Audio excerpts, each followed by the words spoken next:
Good afternoon and welcome to EdTalks hosted by Campus Consortium. The purpose of EdTalks is to facilitate thought leadership in the education community. Today's session is part of our 2020 series. We have asked our guest speaker to share with us his thoughts on what will education look like in 2020 and how will information technology evolve to meet the needs of students, faculty, and the administration. I would like to extend a warm welcome to today's guest speaker, Chris Higgins, Executive Director of Academic and Scholarly Technologies at the University of Chicago. Chris has worked in the field of learning and design for nearly 25 years and has led numerous multidisciplinary committees to evaluate and select tools to support advances in learning and student engagement, leading key transitions in learning management systems, also known as virtual learning environments, standardization of student response systems, and initiating collaborative learning technologies. In addition to this, Chris has been a significant contributor for pedagogical innovation with the University of Maryland and the University of Chicago for mobile learning, blended and hybrid learning, flipped classrooms, active learning spaces, and MOOC development, bringing together the various groups that support instructions across campuses, including their centers for teaching and academic technologies. Chris, we have about 1,000 attendees today from across the world. On behalf of our team and the attendees, thanks for taking the time to share with all of us your thoughts and insights across the future of technology and education. Without further ado, I'd like to pass the platform over to you, Chris. You know, one of the biggest transformations that's happened, not just in the next few years, but also that happened really since, I'm going to go back to the advent of the smartphone. So almost about 10 years ago, the concept of mobile learning and what that means, and what mobile learning is going to have in our world.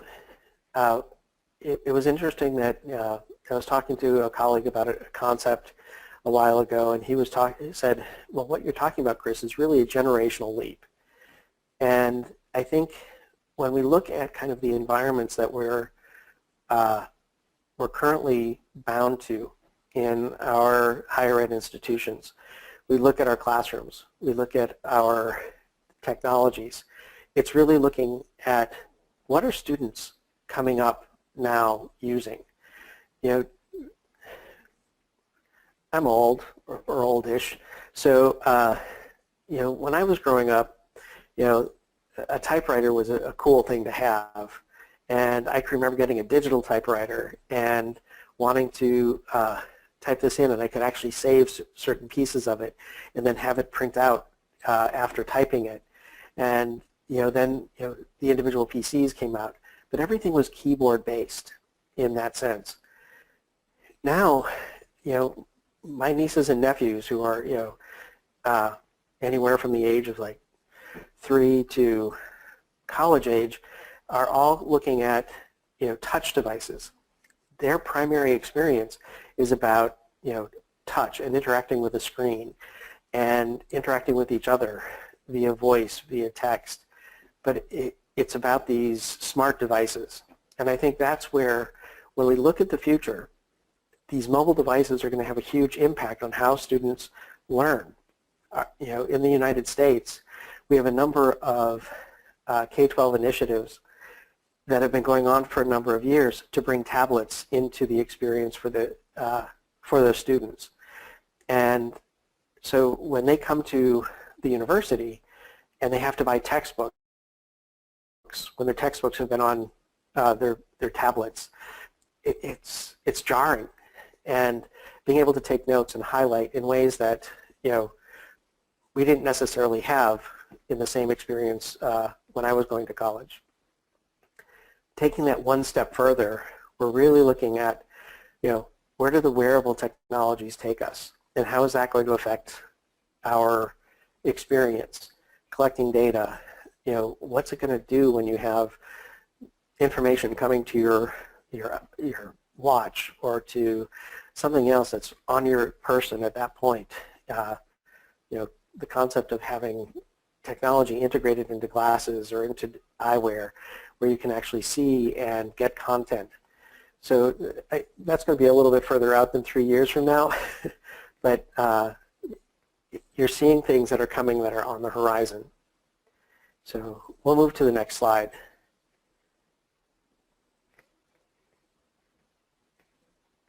Let's see.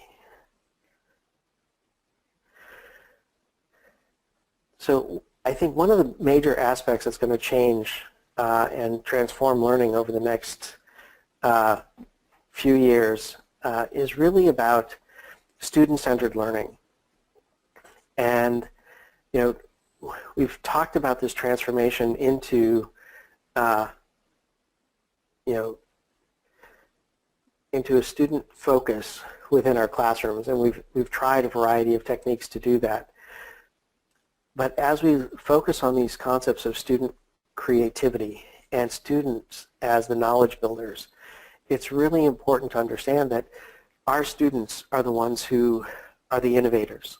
Our technology moves at such a fast pace that we look to the young people with new ideas, new concepts. The technology changes quickly. The results we ask for, we want quickly. And it's really giving our students and empowering our students to be creators, to be the ones who write, transform the way writing takes place, transforms the way art takes place. I'm going to reference something that, if we look back and think about how art was, say 30 years ago or 40 years ago, art was more of a passive kind of experience. And then the concepts of performance art and engaging in fine arts in a way that allowed people to step into it is really kind of that aspect of what our students are bringing to this. They're bringing to us the ability to create and change environments in ways that are different than we've had in the past. The technology just enhances that ability for them to create. Also, taking this concept of creativity and moving it from the arts, engineering, and things that are very clearly creative prospects, entrepreneurship, where ideas are really the focus. How do we bring creative learning into other topics, things that are not as transparent in this, where we allow students to have a creative concept within this, within how they compare and share what they're doing within a course. And so one of the things that I'll use as an example, years ago I took a class, and it was a graduate course, and our professor was very open to ideas of how things could be shared. And he allowed us, this was a theology course, standard kind of biblical theology, and what I did is I presented him a paper that talked about the concepts of Advent in preparation for the Christmas season and things like that. But then in this, what I presented him was a poem in a colored paper that matched kind of the seasonal topics of this. And what I appreciated about what he did was he completely blew me away in accepting, what he asked for was a paper, a standard paper with annotations and footnotes and things like that. And when I gave him this, it had all the annotations, footnotes, everything, but it was something that it was outside the box for him, but yet he accepted it. And as we look at those types of concepts, are there ways that we can create engagements for students that allow them to be creative in how they present us concepts? I think of, again, our young people today. They don't necessarily think of writing in the same way that we do. and how they present topics, how they present reports, frequently come off in multimedia format, whether it's a video that they want to show us or it's a montage of images. It's something that allows them a creative aspect to present the same concepts and ideas, but in not a traditional format. And it's really focusing, I think, as we look into the near future, that creativity is really going to engage students in a way that allows them to learn and move beyond the current constraints that we have within a traditional environment. And we'll go ahead to the next slide.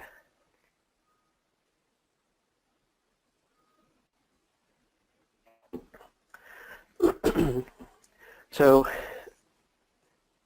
with taking these concepts in mind about, what is a learning environment and also how to build that creativity, we look at, if we look in kind of our traditional higher ed institutions, we're really looking at kind of what is our classroom of the future. And, what I find interesting about this is that, I was reading a book recently that talked about some of the history and research associated with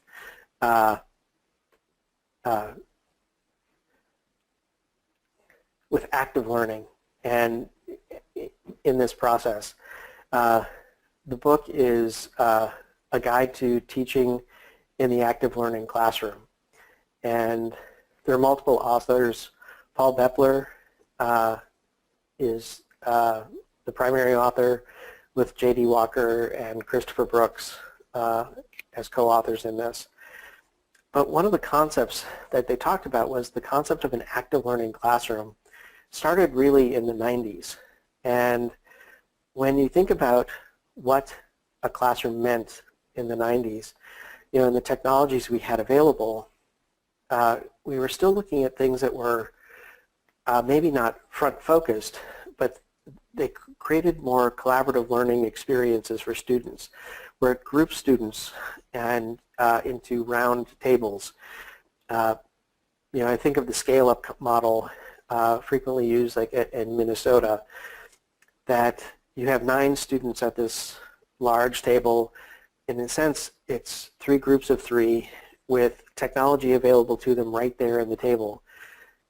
You look at the various concepts of what this means and the changes it made in what allowed students to be, again, creators of knowledge, but also to actively engage with each other in that creation of knowledge. As we've looked, we're looking at, 20 years later, and what does it mean for an active learning classroom today? And really it's focused on the concepts of flexibility and adaptability.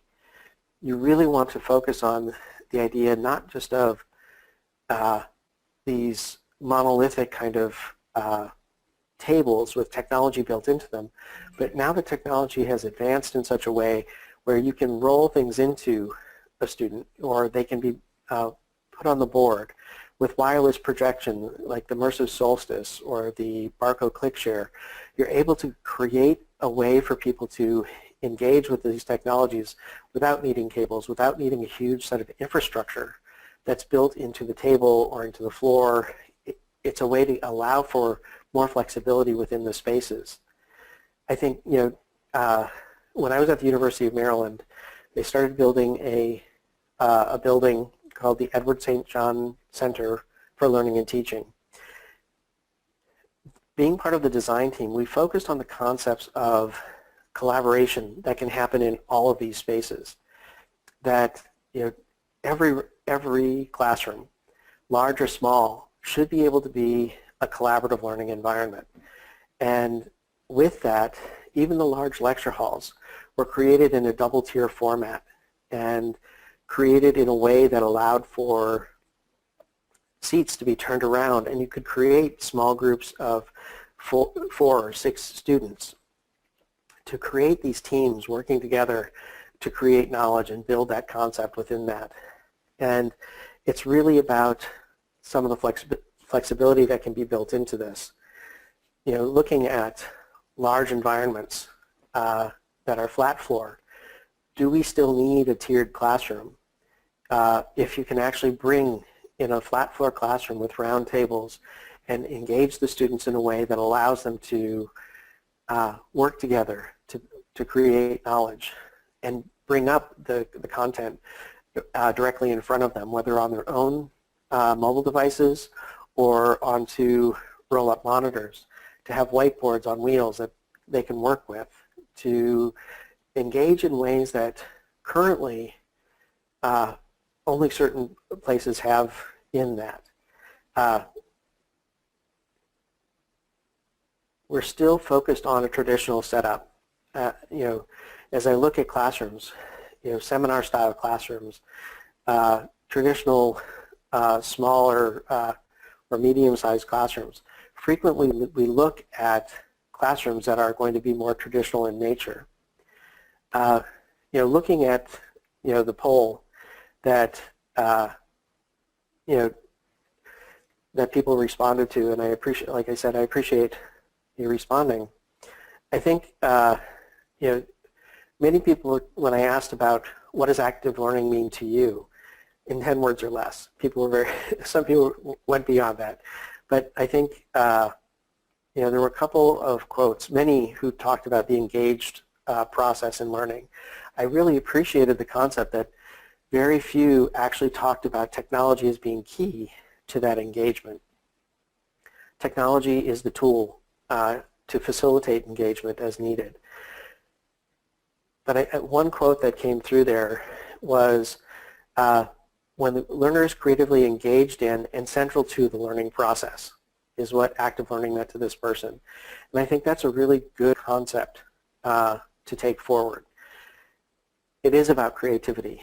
It's about engaging a student not just in discussion, but in ways to interact with each other in the conversation, but also in a creative engagement with the assessments that we build, with the ways that we build, the way content is created. And I think that when we're talking about that learning space, that is really about the learning process and creating that. I think as we look forward into the next couple of years, what I think is going to be interesting is, what is this concept of active learning and what does it mean beyond a physical environment? And I think that's really going to be key. How does online learning take that active learning concept and move it into that environment? And I think what you will see is that many people have talked about this early on, engaging students, building community within online learning environments. But how do we take that active learning one step further and build that into an asynchronous experience for students? And I think that's, it's something to look out for in the near future. We can move to the next slide.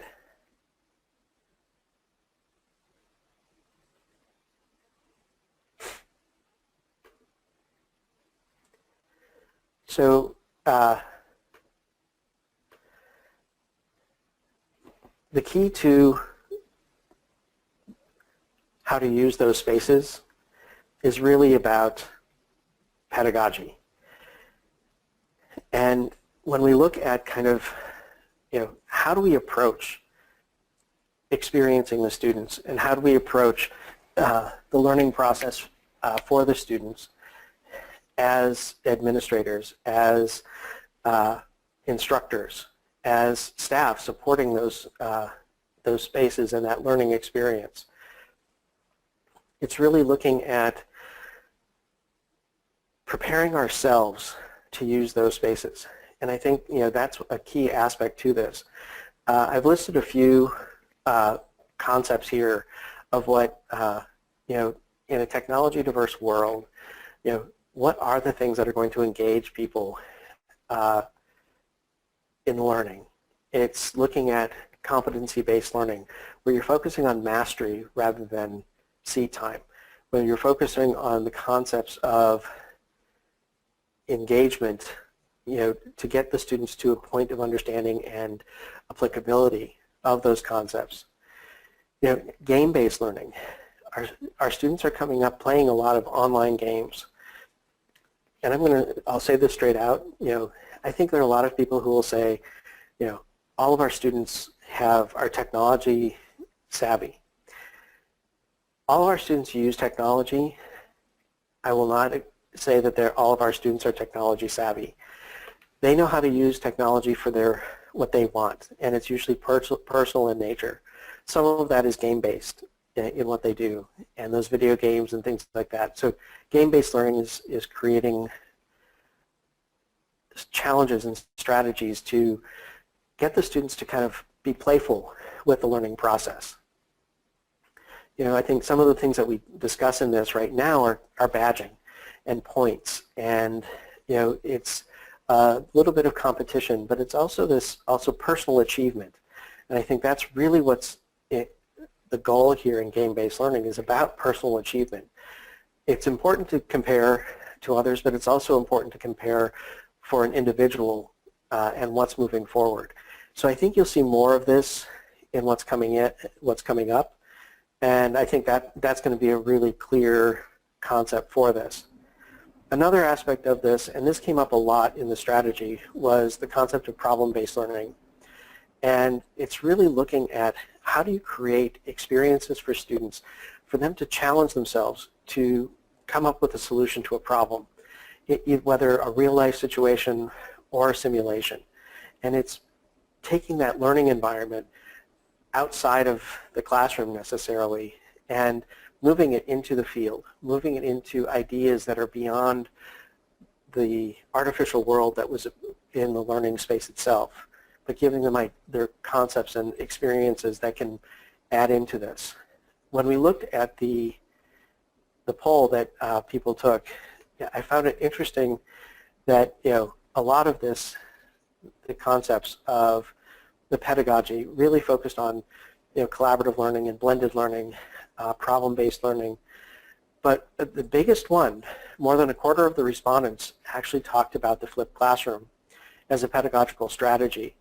And it really is. It's really a great concept to bring to this, to our conversation, in that when you look at the flipped classroom, what you're asking the students to do is take charge of the content on their own and take that outside of the classroom and build mastery and build understanding of it, on their own with peers outside of that space, and then using the classroom space, whether online or in a physical environment, and engage them in actively using that content, that knowledge that they've gained from there, and putting it into action, whether in discussion, problem-based concepts, experiential learning. There are a variety of strategies that are being employed here, and it's really an important aspect to do that. We can move to the next slide. So I've talked a lot about different concepts, our learning spaces, pedagogical strategies, the learning environment. But what's really on the horizon? And I think this is where, there's so much out there right now. And so I'm going to take us a little bit beyond 2020. I think, for me, when we look at the technologies on the horizon, what we need to do is consider, what are those things that people have been telling us about for a number of years, and where have they gone? And one of the stories that I always think of, a number of years ago, let's see, I'm going to use, I don't know where to do this, but there's a hand-raising technique that you can do to respond. And but how many of you remember Second Life or Active Worlds, which were virtual learning environments and virtual environments for engagement in many ways? And a number of years ago, it was the big thing. Oh, a lot of universities spent a lot of money building these virtual environments in Second Life. And when I was at the University of Maryland, they built a Second Life view of a new building they were building, so people could experience it and understand where they were going with this. And once it was built, they tried to engage people in both spaces. So, what happened to Second Life? Well, Second Life, was complicated. It was not easy to maintain. It wasn't easy to get people in. It wasn't easy to do this. Simplicity is the key when we're looking at some of these future technologies. And the reason I mention that is, if you look at the bottom of that slide and technologies to look for, you're going to see virtual reality. And so this is where I mentioned the colleague basically said, it's going to be a generational leap for us. And it is. But if you look at the simplicity of what's happening in virtual environments, virtual reality's been around for a long time. But until the Oculus Rift came around, or the HTC Vive, very little was actually feasible outside of a virtual reality cave or some of the major technologies that gave these virtual learning experiences, that realistic experience. But now that these technologies are becoming much more, cost-effective and much more, at hand. I don't know if you noticed, around, in late November, December, more and more advertisements were coming out about, these virtual devices that you could put with a Samsung, and it was just something that you could buy for a holiday gift. And it was just amazing that, people were pulling virtual reality into the home in a way that we haven't seen in recent experiences. In some ways, all I kept thinking was, if you remember the ViewMaster, where you put that little disc and it gave you kind of a 3D experience because you're seeing the image in both eyes very close, and it was a way to kind of experience still images in a 3D world. We're coming to that point with virtual reality, that it's that simple. Looking at how to create the technologies and do that, we're still a little bit in the complex area. So I think in the not too distant future, you're going to see more and more accessibility into VR type learning experiences. Similarly, augmented reality. And, and again, augmented reality has been around for a number of years. Early on when the iPhone came out and other smartphones came out, there was a tool called Layer, and it allowed you to create an augmented reality experience through your phone. So you could actually see these types of experiences and, interact with various things. Different tools such as QR codes and things like that allowed for some augmented reality experiences to happen. I think as we move forward, especially in connection with the virtual reality, we're going to see more of this augmented reality experience where, especially in like the health fields initially, I've seen tools where, it's virtual reality, but it's not immersive virtual reality. That's where I go to augmented for this, where they can actually take layer upon layer of a human body to see the organs at different layers and different slices and build that technology so students can interact with it as well. And, they can reach in and touch virtually the various organs and, veins and vessels. And my background is not in health, so I don't have all of that correct. But basically, it allowed people to interact with, in a sense, the human body in a way that currently you can't do unless you're in something like a cadaver lab or a very specialized environment. Things like kinetic and haptic interactions. So the kinetic are really those motions that we do, and I loved when Microsoft came out with the Kinect, and you could then interact and play games just by moving your body. The haptic interactions are like, the vibrations on your phone and things like that allow you to interact. And more as all of these technologies are integrated, it's going to be really key to how we interact and learn in that experience. There are technologies currently that are being created, large, very light interactive displays that can be transparent, where in a classroom you could swing this off the wall and basically view a different world, but interact with it via motion and touch. Another aspect to this is really going to be voice recognition and artificial intelligence, and I kind of combine those because they kind of go hand in hand. If you think of like the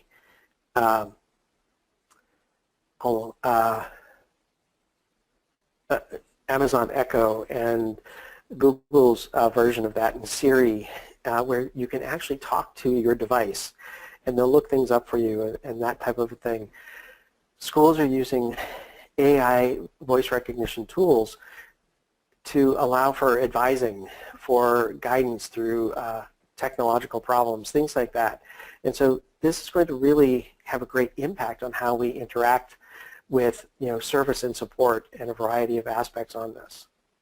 So when we looked at the poll that people gave, it was there were a lot of technologies that came up within this, and I think really the concepts of virtual and augmented reality were predominant, with about 20% of the respondents actually talking about that. Another large response area was the concept of cloud computing and what it means to have the content and experience within the cloud. And another one of this, and I mentioned this before, was really kind of these virtual meeting tools and video support within this. Zoom, Adobe Connect, the Minerva project. It's looking at how do we interact with each other and creating a synchronous experience for our students. And then we're going to move on and talk about our challenges.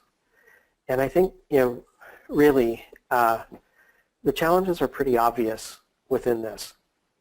If we look at kind of, the challenges at the various levels within this, our instructors are really about needing to be prepared and creating environments for and opportunities for our instructors to learn about these technologies. One of the biggest difficulties with an active learning environment is that there's very little faculty development and instructor development on the pedagogy and on the how-tos to use the space. So people go in and they use them frequently in traditional formats. It's just that they're round tables. And aiding faculty throughout this process is huge. I think looking at the infrastructure and the funding that's needed to help use some of these technologies is really key to this. I think understanding that there is a cost to it. However, especially as we move toward things that require less hard infrastructure, and we're using the wireless infrastructure that's frequently throughout our universities, some costs will come down. Always there are new costs that come with this. Buy-in is then the key to this. Another challenge, and I think one of the respondents within the survey really highlighted this well and talked about how, no matter what we do, understanding that accessibility is key, and that being able to create these, but as we create these new concepts, being able to ensure that all of our students have access to them is really important. Creating universal design for learning modes and models for this is very important, and allowing for students to kind of experience in their own way is really going to be, as we look at some of these types of new technologies, how our how students who may be visually impaired or blind, or students who may be deaf, need to experience these will be a different experience than in how we implement than if we were just going down a path without that consideration. So, again, I've highlighted a few of these things. I wanted to make sure I left time for questions. I think I went a bit longer than I had hoped on speaking, but I do want to leave it open for questions within this.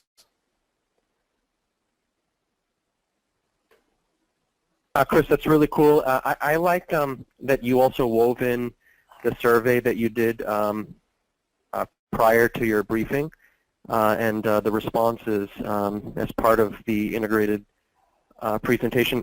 We have a bunch of questions that have already been coming at us, and a large number of the audience has their hands raised for questions. So I want to sort of just kickstart it first with your neighbors. University of Illinois, Jason Gund had a question on how do we, his question was, will you be talking about disability access issues that would be addressed with the new technology? So sort of a disability question and how that may, how you envision that sort of being addressed in these new technology environments. I think that's sort of one piece.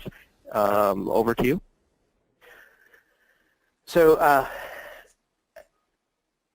I'll be honest, I haven't thought a lot about the specifics on how these technologies would assist with those types of disability issues, but I do understand that having looked into accessibility needs for our students, being able to create environments that are multi-sensory, and I do believe that is the direction we're going, will create new experiences for students who have disabilities, that they don't currently have, whether it's visual, haptic, or kinetic. There'll be ways that students can interact with technology that hasn't really been available before. I'm going to go to this question from the Michael Coleman, Education Program Manager from BOMI, which is the Independent Institute of Property and Facility Management Education. His question is around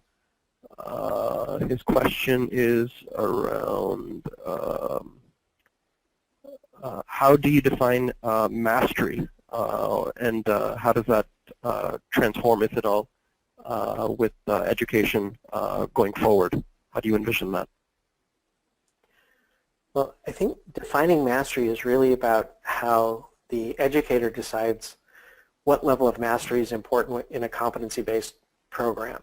And I think it will change throughout this. I worked with a professor at the University of Maryland who really was trying different things, trying to keep within the same concept. And so he broke his 3-credit course up into 3 1-credit courses that students finished based upon their mastery over that semester. But he had to decide what that mastery level was upon bringing that there. So really it's upon the educator to, within their goals and objectives set out for the course, to decide what mastery is within a competency-based program.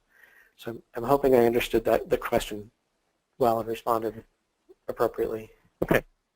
What we're going to do is we're going to try to experiment a bit. We're going to actually open up Michael's line and Jason's line, if we can find them quick enough. Michael and Jason, did that answer your question? Do you have a follow-up?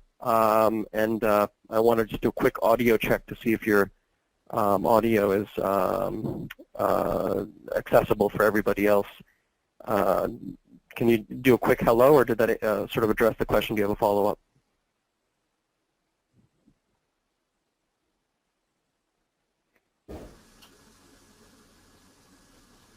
Okay, we're going to continue. We have a bunch of people that have their hands up, and again, in a quick tech test, I'm going to kick it over to Jane from Eastern Florida State College. Jane Gorham, did you have a question? And again, if you can just say a quick hello to make sure audio's working from the audience, that would be great. Jane, over to you.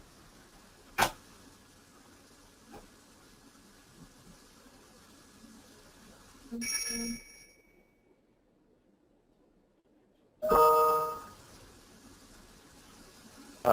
just going to do a quick test again. Jane, are you able to hear us? And do you have a question?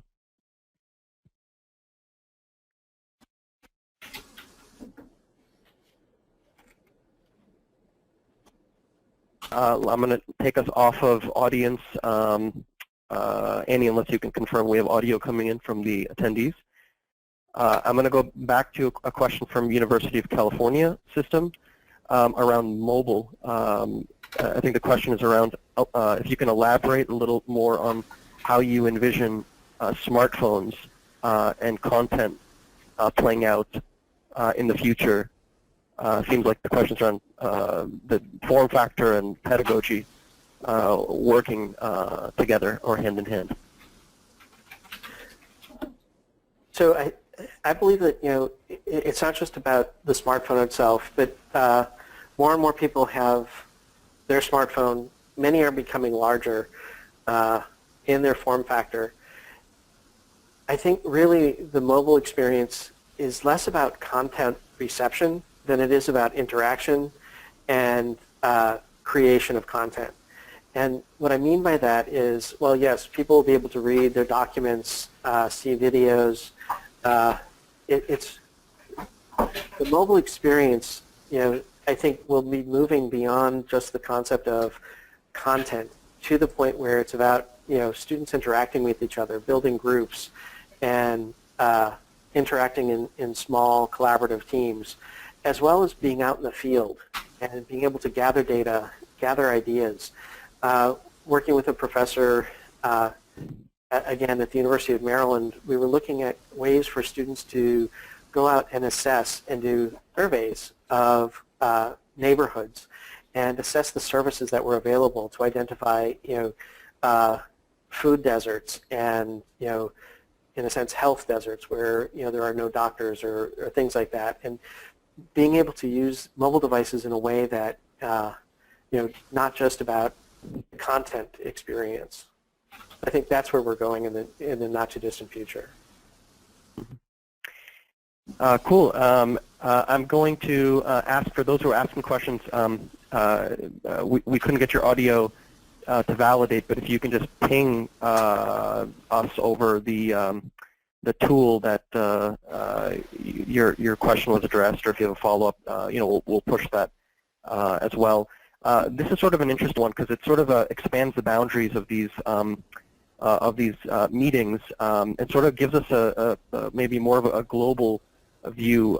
Wasim Amina from United Arab Emirates University. Wasim, is your audio working? Can we hear you? Wasim's question is, what is the experience applying technology-driven teaching pedagogies in social science disciplines such as economics, especially in developing countries? Wasim, I think I got that question right. Again, and your line is open, so if you wanted to sort of add to that, you know, we'd welcome that. Chris, over to you on that sort of on that question. I'm going to ask you to repeat the question. Sorry. Yeah. It seems that it's related to applying technology-driven, so technology-oriented pedagogies in essentially social sciences. An example being economics for developing countries. So maybe how this stuff, you know, sort of these changes going to apply to a developing country and you know, their social science programming. You know, the country obviously, an example being United Arab Emirates, but a lot of countries are following suit in terms of looking at the U.S. as the future or Australia as the future. I mean, I see some of that, you know, changing in terms of innovation is happening everywhere. But what are, you know, any thoughts on how that may apply for institutions, you know, that are in different or more emerging markets or more developing countries? I do, and I think I mentioned it a couple times about when I talked about this generational leap, and I think, you know, in some ways developing countries, can actually become leaders in these areas because, I'm going to use an example of the telephone.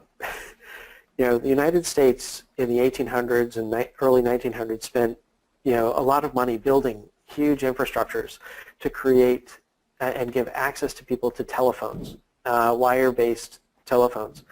And, when mobile technologies came out, a lot of, less developed countries that didn't have the same type of infrastructure actually were able to use and innovate with that type of technology, that mobile and cellular technology, in a way that the United States was playing catch-up. And so I think when we look at some of the pedagogical strategies, being able to use technology, and again, this is where mobile technology is going to be key in this, is that being able to gather data to highlight and visualize concepts of economic, economies or power products, things like that, and being able to track those are going to be more robust and can be more robust in more developing countries because there are probably fewer hindrances to innovation than there may be in countries that have been innovating all along and have a long tradition and technology infrastructure that they're trying to base off of. I think some of the pedagogical and strategies and the technologies that will be part of this really are these interactive technologies. Being able to use a mobile device to connect and bring people in from a distance to be able to participate, I think is really going to be key in this. Also, one of the things that I think is really important, there are interactive displays that are becoming less and less expensive, and it's a way that especially for maybe developing countries that do have less access maybe to, say, even paper or writing utensils, but do have actual access to mobile devices, allow people to capture and save and spread out this content that's been used within the classes from a distance or within the classroom itself. And so you can actually share this content that's being worked on within that. I know I've just hit 3 really different areas with this, but I think when you're looking at this, there are lots of possibilities in how this can be done.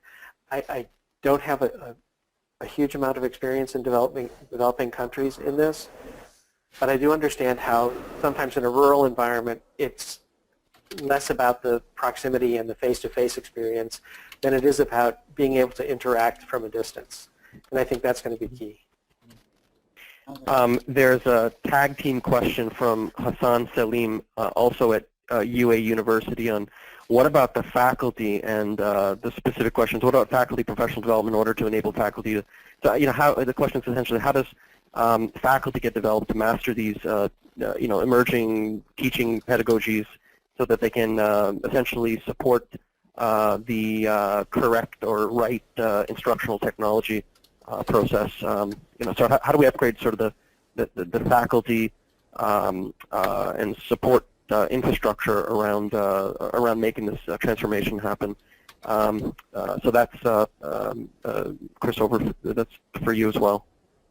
So I think, and I'm not sure how your university is structured directly or how many are, but at least many universities within the United States have centers for teaching and learning or centers for teaching excellence or academic technologies groups, and it's really about working together with the faculty and these groups to create opportunities for learning and faculty development in those.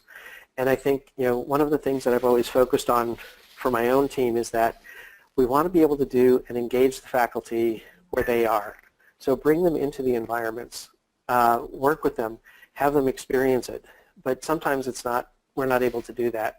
So trying to create virtual experiences for faculty so they can actually see and engage in this. Creating learning circles and communities of practice are really key in this.